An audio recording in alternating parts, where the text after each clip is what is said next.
जय माता दी। प्रिय भक्तों, आप सबका हमारे चैनल मन की शांति में बहुत बहुत स्वागत है। आज पापानकुशा एकादशी का व्रत है। एकादशी व्रत में 11 माता की पूजा का बहुत विशेष महत्व है। आश्विन माह के शुक्ल पक्ष की एकादशी को पापानकुशा कहते हैं। इसका नाम इसलिए पड़ा क्योंकि यह व्रत पाप रूपी हाथी को महावत के अंकुश की तरह नियंत्रित करता है। इस दिन भगवान विष्णु की पूजा और ब्राह्मणों को भोजन कराने से विशेष फल प्राप्त होता है। इन सब कार्यों के साथ में आप 11 माता की कथा अवश्य सुनें। माता रानी का ध्यान करते हुए इस कथा का श्रवण करें। एक बार एक राज्य में एक राजा राज्य करता था। राजा बहुत ही बुद्धिमान और बलशाली था। राजा सदैव अपनी प्रजा का बहुत अच्छे से ध्यान रखता था। प्रजा भी अपने राजा को बहुत पसंद करती थी। राजा की 2 बेटियां थीं। राजा अपनी दोनों बेटियों से बहुत प्रेम करता था। राजा की छोटी बेटी देखने में बहुत सुंदर और आकर्षण थी और राजा की बड़ी बेटी छोटी बेटी के मुकाबले थोड़ा कम सुंदर थी। राजा की छोटी बेटी 11 माता की पूजा किया करती थी और सभी लोग राजा की छोटी बेटी से बहुत प्रेम करते थे और बहुत प्रशंसा किया करते थे। राजा भी अपनी छोटी बेटी को बड़ी बेटी से अधिक प्रेम करता था, जिस कारण राजा की बड़ी बेटी को अपनी छोटी बहन से बहुत नफरत होने लगी थी। राजा की दोनों बेटियां जब बड़ी हो गईं, तब एक पड़ोस राज्य में रहने वाला राजकुमार राजा की बड़ी बेटी के लिए रिश्ता लेकर आया।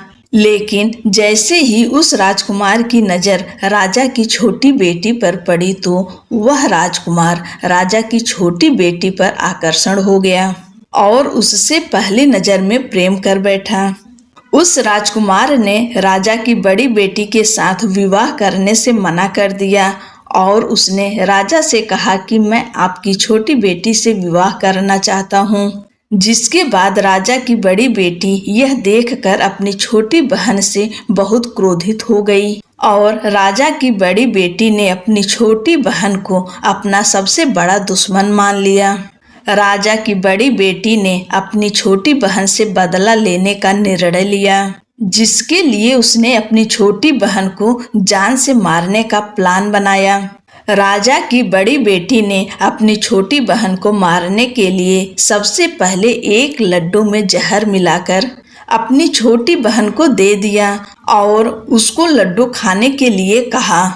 लेकिन लड्डू खाने के बाद भी छोटी बहन को कुछ नहीं हुआ। बड़ी बहन यह देखकर बहुत आश्चर्यचकित हो गई, लेकिन बड़ी बहन ने हार नहीं मानी और उसने जब रात में छोटी बहन अपने कमरे में सो रही थी, तब एक मटके में सांप रखकर उसे कमरे में छोड़ दिया।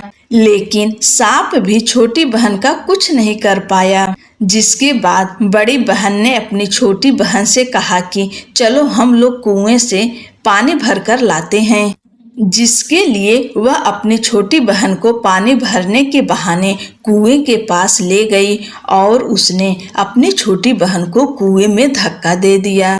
लेकिन छोटी बहन को तब भी कुछ नहीं हुआ, क्योंकि हर बार 11 माता उसकी रक्षा कर रही थी। और उधर बड़ी बहन अपने सारे प्रयासों के बाद असफल हो रही थी, जिससे वह बहुत क्रोधित होती जा रही थी।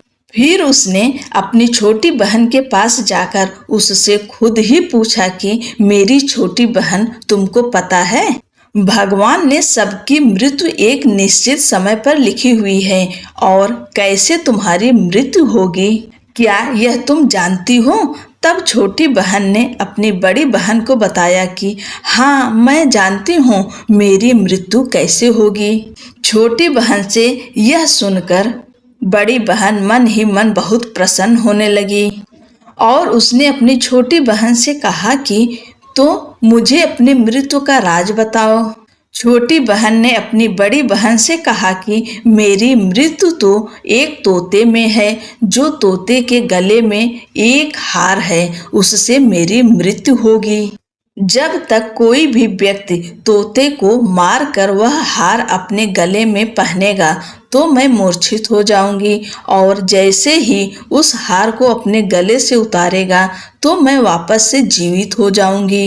अपनी छोटी बहन की मृत्यु का राज जानकर बड़ी बहन बहुत खुश हो गई और उसने अपनी छोटी बहन को मारने के लिए उसके पालतू तोते को ढूंढना शुरू कर दिया। और छोटी बहन को इस बात का आभास हो गया था कि कोई उसकी जान लेना चाहता है, जिसके लिए वह अपने पिताजी के पास गई और उसने अपने पिताजी से कहा कि पिताजी, मेरी मृत्यु के बाद आप मुझे जलाइएगा मत, बल्कि आप मुझे अपनी पुरानी वाली हवेली में एक पलंग में लिटाकर छोड़ दीजिएगा। अपनी छोटी लड़की की यह बात सुनकर राजा बहुत आश्चर्यचकित हो गए। राजा ने अपनी छोटी बेटी से पूछा, बेटी, तुम ये क्या कह रही हो? तब राजा की छोटी बेटी ने बताया, पिताजी, समय किसी के लिए नहीं रुका है, कब क्या हो जाए किसी को कुछ पता नहीं है। और फिर राजा ने अपनी छोटी बेटी से कहा कि तुम ऐसी बातें क्यों कर रही हो? 2-3 दिन में तो तुम्हारा विवाह है। लेकिन छोटी बेटी ने अपने पिताजी को ऐसा करने पर मजबूर कर दिया और उनसे वचन ले लिया। राजा ने भी अपनी छोटी बेटी की बात स्वीकार कर ली और 2-3 दिनों के बाद जब शादी का समय आया तब राजकुमार बारात लेकर राजा के घर आया और राजकुमार और राजा की छोटी बेटी का विवाह शुरू हो गया। जैसे ही राजा की छोटी बेटी राजकुमार के साथ फेरे लेना शुरू करती है तो उसकी बड़ी बहन अपनी छोटी बहन के कमरे में जाकर उसके तोते को पकड़ लेती है और उसको जान से मार देती है। तोते के गले में जो हार था उसको अपने गले में धारण कर लेती है। जैसे ही बड़ी बहन उस हार को अपने गले में धारण करती है तो उधर छोटी बहन 3.5 ही फेरे ले पाती है और वहीं पर बेहोश होकर गिर जाती है। जिसके बाद राजा ने बड़े बड़े दर्द हकीमों को बुलवाया और अपनी छोटी बेटी का इलाज करने के लिए कहा। राजा की बात सुनकर वैद्य ने छोटी बेटी को जब चेक किया तो राजा को बताया कि आपकी छोटी बेटी ना तो जीवित है और ना ही मरी हुई है। यह मैं ऐसा पहली बार देख रहा हूँ। राजा ने वैद्य और हकीम को यह बात बाहर बताने से मना कर दिया और उनको कहा कि अगर तुमने यह बात किसी को बाहर बताई तो हम तुम्हें फांसी दे देंगे। राजा ने अपनी छोटी बेटी को पुराने महल में ले जाकर एक पलंग पर लिटा दिया और वहां पर कुछ सैनिक को तैनात कर दिया। वापस अपने महल पर आ गया। राजा की बड़ी बेटी अपने पिताजी के पास आई और कहने लगी, पिताजी, अगर यह शादी संपन्न नहीं हुई तो आपकी इज्जत का क्या होगा? आप कहें तो मैं आपकी इज्जत बचाने के लिए राजकुमार से शादी करने के लिए तैयार हूँ। जिसके बाद राजा ने बड़ी बेटी को छोटी बेटी के कपड़े पहनाकर मंडप पर भेज दिया। लेकिन राजकुमार यह जान गया कि यह राजा की छोटी बेटी नहीं है बल्कि यह राजा की बड़ी बेटी है। लेकिन जब राजकुमार ने शादी करने से मना किया तो सभी लोगों ने राजकुमार को विवश करके राजा की बड़ी बेटी से बचे हुए फेरों को संपन्न करा दिया और विवाह करवा दिया। जिसके बाद राजकुमार राजा की बड़ी बेटी को अपने महल ले गया। राजकुमार राजा की बड़ी बेटी से ना तो बात करता था, न ही उसको पसंद करता था और ना ही उसके आसपास भटकता था। और राजकुमार ने यह फैसला लिया था कि वह अपनी प्रेमिका को ढूंढ कर रहेगा और यह जानकर रहेगा कि उसके साथ क्या हुआ है। एक दिन राजकुमार अपने घोड़े पर सवार होकर राजा के पुराने महल के पास पहुंच गया, जहां पर उसने कुछ सैनिकों को देखा। महल के पास पहुंचकर राजकुमार ने जब महल को ध्यान से देखा तो वह समझ गया कि यह तो हमारे ससुर जी का महल है। तब राजकुमार ने सैनिकों से पूछा, तुम लोग यहाँ क्या कर रहे हो और इस महल के अंदर उस पलंग पे कौन लेटा है? जिसके बाद सैनिकों ने बताया कि यहाँ पर राजा की छोटी बेटी लेटी है। यह सुनकर राजकुमार बहुत प्रसन्न हो गया और वह तुरंत अपनी प्रेमिका के पास पहुंच गया और उसकी सेवा करने लगा। जैसे ही रात हुई तो राजा की छोटी बेटी उठकर खड़ी हो गई। राजकुमार यह देखकर बहुत खुश हो गया और उसने अपनी प्रेमिका से पूछा कि तुम यहाँ क्या कर रही हो? तुम मेरे साथ मेरे घर चलो। राजा की छोटी बेटी ने राजकुमार को सारी बातें बता दी कि मेरी जान एक तोते में बसी थी और मैंने यह बात सिर्फ अपनी बड़ी बहन को बताया था और मुझे पता है कि उसने ही मुझे मारने का प्रयास किया है। उसके पास एक हार है जिसको वह सुबह पहन लेती है और रात को उतार देती है। जब तक वह हार को पहने रहती है तब तक मैं मूर्छित रहती हूँ और जैसे ही वह हार को उतार देती है तो मैं जीवित हो जाती हूँ। और जब तक मेरी बड़ी बहन के पास वह हार है तब तक मैं ऐसे ही जीवित और मूर्छित होती रहूँगी।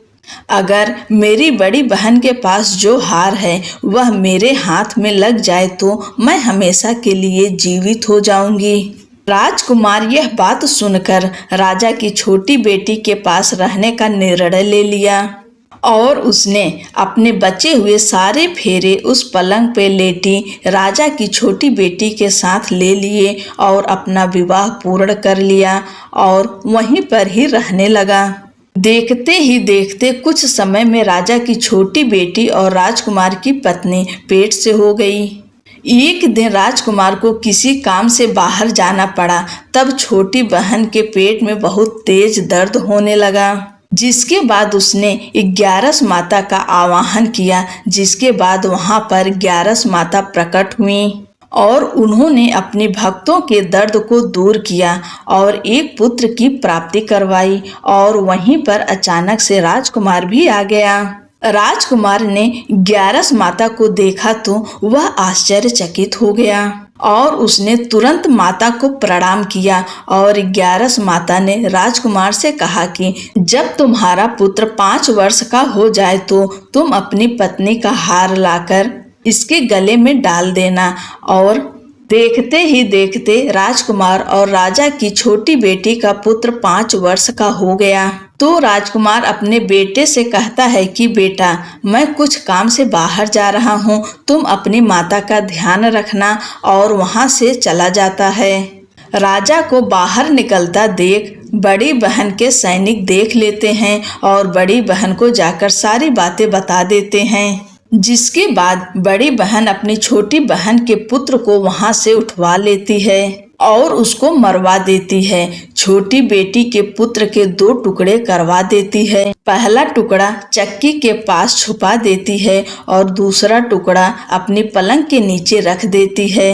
अब 11 माता भिखारी का रूप लेकर आती हैं। एक भिखारी का रूप रखकर बड़ी बहन के पास चली जाती हैं, जिसके बाद वहां पर भिक्षा मांगने लगती हैं। बड़ी बहन अपने नौकरों से कहती है कि जाकर भिक्षा दे दो, लेकिन जैसे ही नौकर 11 माता को भिक्षा देने के लिए आते हैं तो माता उन्हें मना कर देती हैं और कहती हैं कि तुम्हारी महारानी से ही भिक्षा लूंगी।